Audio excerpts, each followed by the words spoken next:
Hey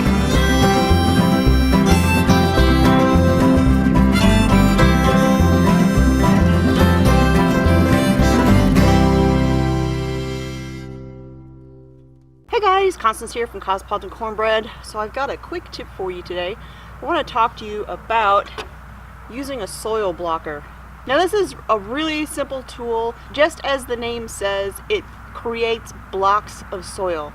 And a lot of people have questions about it. Now this one we've had a little bit, and you can see it's got some wear on here, and there's some sparkly stuff where I had a can of spray paint explode all over it, but it still works just fine. So the way this works is you start with some seed starter mix. Now this is a mix that I made myself. I put together, very simple, but you can do this with pretty much any seed starter soil.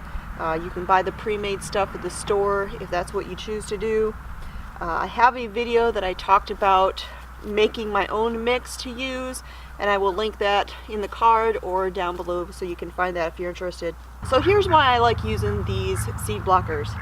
How many times have you planted seeds in the purchased peat pots or little, seedling pots or what have you, and the seed didn't germinate?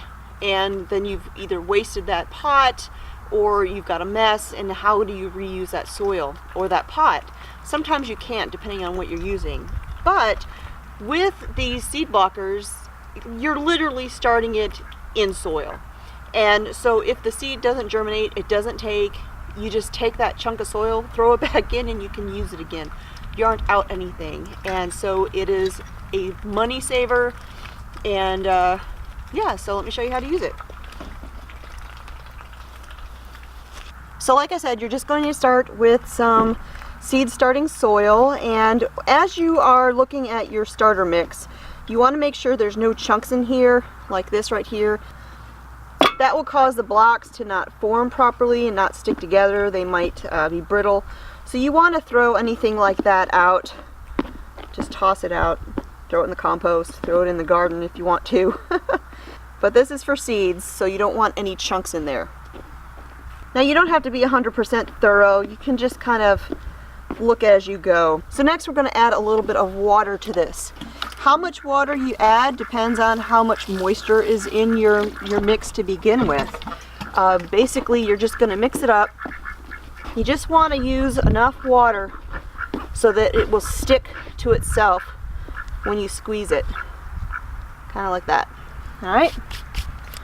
So next you're going to take your blocker tool and you're going to cram it in there. Get as much soil as you can, because the more firmly you do this, the better your blocks will stay together. You want to really cram it in. And then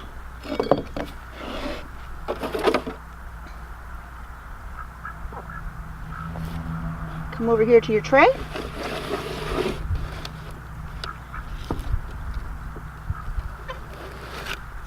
And you just press it out like that.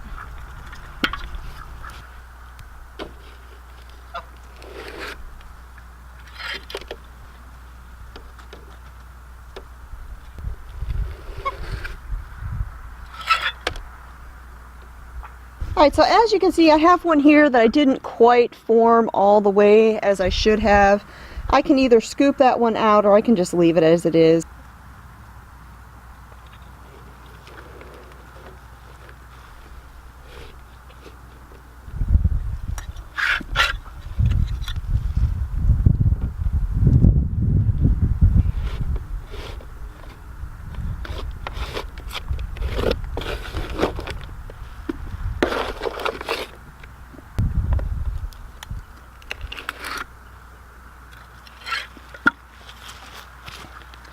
Alright, so as you can see, these little trays are pretty handy, and the soil blockers pretty much fit perfectly all the way down through the trays. So you can make your own trays if you want to. I was able to get these really cheap at my local garden supply store, and I can use them year after year. So now you notice as I'm filling the tray with these little blocks of soil that there's an indentation in the center. The soil blocker has a little it almost looks like a gumdrop shape in the center there, and that creates the hole to put your seed in.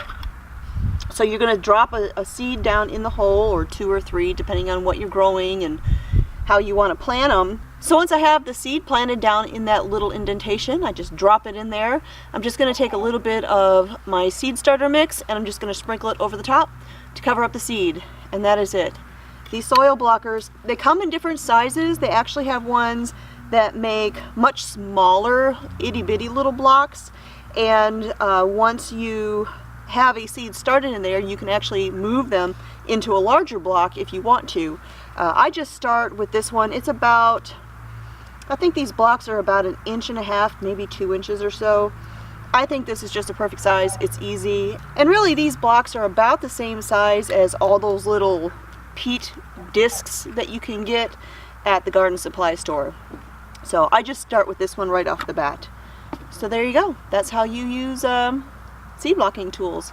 So from here, once everything begins to grow, you can either transplant them into larger starter pots, a little bit bigger to give them more of a transition, or you can put them directly in your garden depending on what it is you're planting. So there you go, you guys. I hope you find that helpful. If you have any questions, please leave them in the comments down below. My name is Constance. This is Cosmopolitan Cornbread, and until next time, love and blessings.